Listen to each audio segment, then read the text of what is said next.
नमस्कार, आदाब और ढेर सारा प्रणाम अररिया। का हलबा हो, सब बढ़िया ना?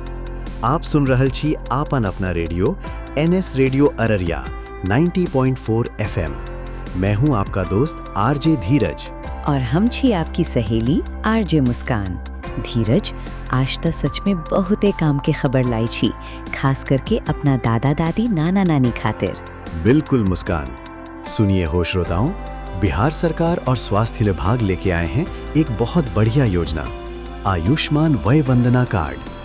अब 70 साल से ऊपर के बुजुर्ग बोले, बीमारी आई तो खर्चा कहाँ से? तो जवाब एकदम साफ है, अब चिंता छोड़ दीजिए।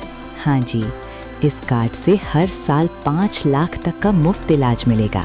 अस्पताल में भर्ती से लेकर इलाज तक सब कुछ कवर है। और सबसे मजेदार बात जानिए, ना दौड़ भाग ना झंझट। बस चाहिए आधार कार्ड और बन जाइए योजना के लाभार्थी। आप इसे खुद आयुष्मान ऐप से बना सकते हैं या फिर नजदीकी CSC या वसुधा केंद्र या किसी भी लिस्टेड अस्पताल में जाकर। और अगर मन में जरा सा भी सवाल उठे ना, तो देर मत कीजिए, तुरंत फोन लगाइए 14555 या 104 पर। याद रखिए, बुजुर्ग स्वस्थ तो परिवार मस्त। तो अररिया वासियों, आज ही अपने घर के बुजुर्गों का आयुष्मान वय वंदना कार्ड बनवाइए। ये जानकारी अपने गांव टोला तक जरूर पहुंचाइए। वीडियो शेयर करें और कमेंट में बताएं का आपके दादा दादी का आयुष्मान कार्ड बनल है। और सुनते रहिए NS radio Araria 90.4 FM, Seemanchal का अपना रेडियो।